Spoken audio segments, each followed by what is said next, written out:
What's happening, Pinkbike? I'm Matt, and this is a review on the Propain Sresh. Now the frame only comes in carbon. It has 150 millimeters of rear wheel travel. It can run on dual 29-inch wheels or an MX setup like you see here. It uses Shimano's EP801 motor with a 626 watt-hour battery. The Sresh comes in 4 build kits. They're all carbon. This one is the ultimate enduro package with the burlier 160 millimeter Zeb fork and a Vivid Ultimate rear shock. This one comes in at $7,529 US. Okay, so frame details. What makes the Sresh special? Well, starting at the front, you might notice it does have that integrated cable routing that goes in through the headset. That makes changing bearings or adjusting spacers a little bit more difficult. To get around that second part though, Propain introduced a 2-piece spacer system, so it is a little bit easier to add and remove spacers above the stem without having to loop the cables in through those spacers. Now the carbon Sresh frame looks super clean. It has a lot of straight lines, a low standover height, and a pretty trick battery system that looks like it's integrated, but it's actually removable. Now, like all of their full suspension bikes, Propain uses their Pro 10 dual link suspension design, and that compresses the shock vertically from both directions. And one neat thing about this is that it opens up a lot of space inside the front triangle. You'll see that there's room for a mid-size water bottle, as well as an accessory mount underneath the top tube. Now, in terms of clearance, it does get pretty tight back here with a 29-inch rear wheel. I can see some scratches on that chainstay yoke. There is a ton of clearance with the 27.5 rear wheel though. Moving further back through the bike, Propain has included a pretty hefty chain slap protector, and that's on the underside of the seat stay and both sides of the chainstay. Now there is no bridge between those upper stays, so I would say that the Sresh is on the flexier side, but that's not necessarily a bad thing. It's pretty controlled feeling, and it gives you maybe perhaps a little bit more traction as well. Another little nifty thing about the Sresh is that the brake caliper is located inside the rear triangle, and it might just be for looks, but I think it also helps protect it. Maybe in case of a crash, you're not going to damage that caliper.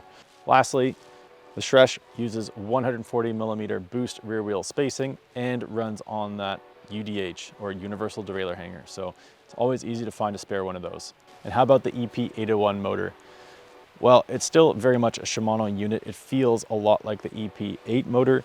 It's still the same weight, but there is a little bit better pickup as well as longer overrun. You get a bit more overall assistance, and they say it's supposed to be better at managing heat and a little bit quieter as well.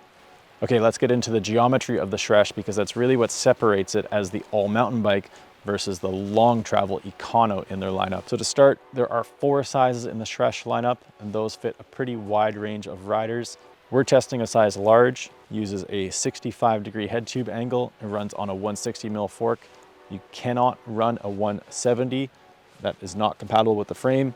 As for the rear end, it has 447 millimeter chainstays with the 27.5 rear wheel and 450 with the 29er. The seat tube, as you can tell, it looks really steep, and that's because it is 78.5 degrees. So it makes a long bike feel quite short when you're seated. I would say the overall stance of the Sresh is there's a fair bit of weight over the front wheel, which gives you a fair bit of traction for shallower angle trails, but it's not the most aggressive in terms of downhill. It's still like nice and planted, but it's not as encouraging to dive straight into the steeps. In terms of setup, there wasn't really a whole lot that I wanted to change on the Sresh, but the first thing was swapping out the brake pads on the Formula Cura 4s from organics to metallics. That just improved the stopping power dramatically. And then we did play with the rear wheel setup. Originally tested some Schwalbe radial tires with a 29-inch rear wheel. Found that to be pretty comfy, but again, kind of imposed that forward ride bias. So ended up swapping back to the 27.5 wheel to see what that was like, and definitely preferred that on the size large. For the bar height, we're running the stem at the top of the steer tube. It's cut quite short, has a 25 mil rise bar, which does kind of fit the bill of the bike, but if you're a taller rider, you might want to go with a higher rise bar, and might be worth checking out where they cut those steer tubes. I would definitely recommend, even for the weight of this bike, going up in durability or support in the casing for the tires. I think a double down at the least in the front and a downhole in the back. The Sresh comes with a 1-up dropper V3 post. The size large has a 180, but with that a la carte style part selection of Propain's website, you can kind of choose depending what size frame you want. You can definitely get a longer post in here. There is a lot of insertion in that straight looking seat tube. The last thing to talk about with the setup would be the suspension. So we'll start with the rear shock. We've got a RockShox Vivid Ultimate Air on there. In terms of sag, Propain recommends anywhere from 20 to 30% sag, which is quite a big range. I ended up stepping the volume spacers from 1 to 2 in the rear shock, keeping the pressure and the rebound the same.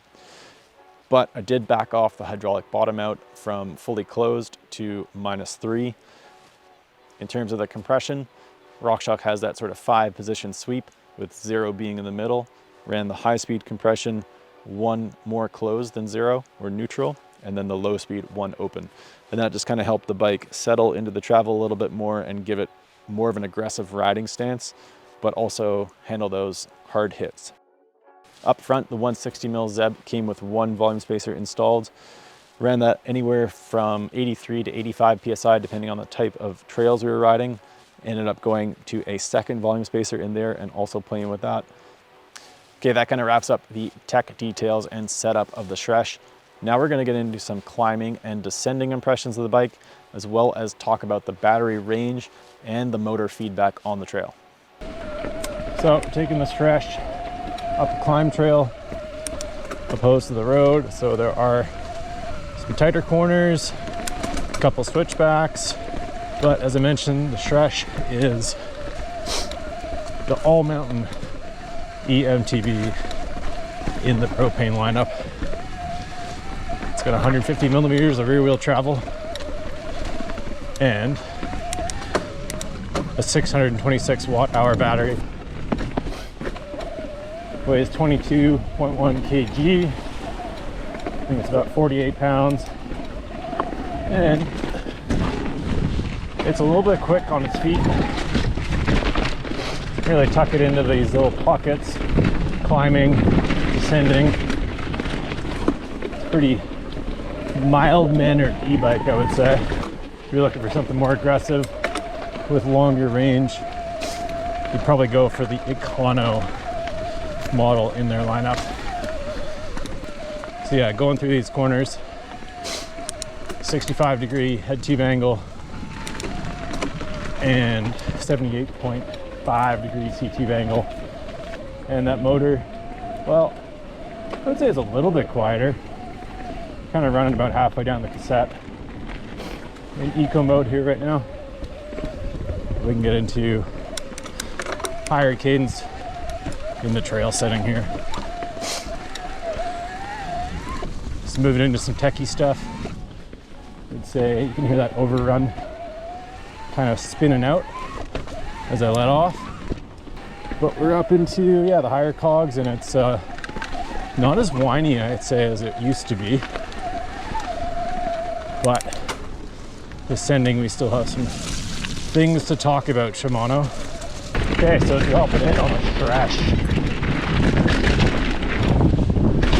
Definitely a little bit lighter feeling than some of the other e-bikes we've had in before. You can kind of play around on it.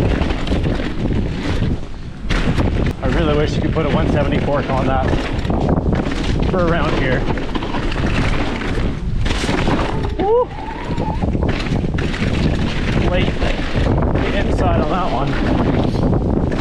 Yeah, it feels a little snappier. Doesn't feel heavy.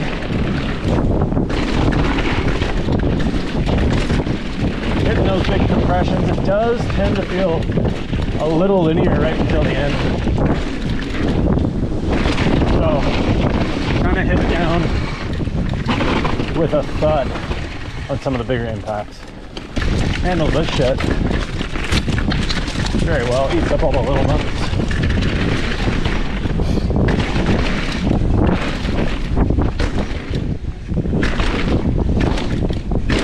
But boom, right there. That last compression will huck the flat. suspension test.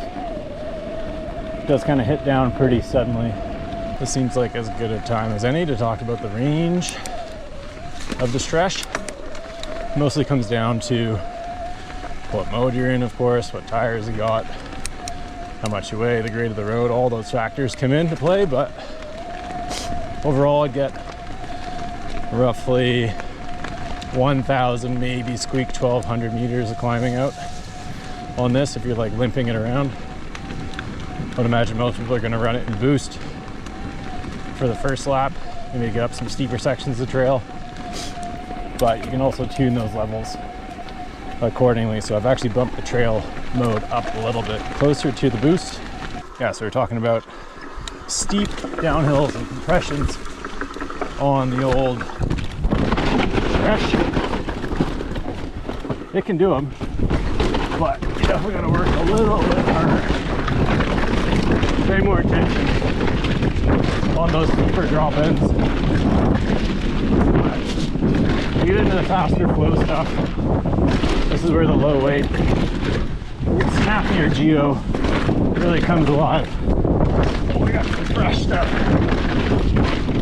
Yeah, look at the bottom of what's going on. Woo! Wow. Yeah, that's where. Oh, someone's redone that. Damn. Very nice. I was going to come do this. Get a little overgrown after the summer. Oh yeah. But these heavier compressions, definitely where you start to notice that lighter casing on the front tire. Just tends to fold over a little easier. Yeah, gonna get into some nice single track here. Again, yeah, that bottom end of the travel, 150 mils for an e-bike. About as low as you want to go, I think. Bike still isn't an SL weight, so you do tend to notice those heavier compressions, even with the 2 volume spacers in the shock. I mentioned I did run the bike with that Cane Creek tag on. That was a beauty. But yeah, this Sresh kind of like this more mellow terrain, popping around. Really good suspension over these tiny little roots, tracks well. But the big thing is, it does have a steeper head angle, 65, but it's when you get into this steeper stuff, the bike doesn't rock back and forth, doesn't pitch as wildly when you're off and on the brakes. On, off, on, off. Kind of stays pretty neutral. But these tighter switchbacks, you notice that the fork definitely a little closer to you.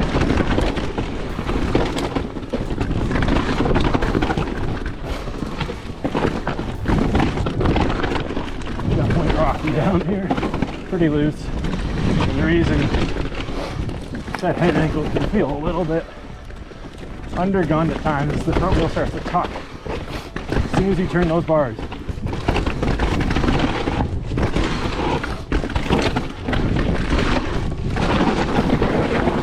Yeah. That was a bit rowdy.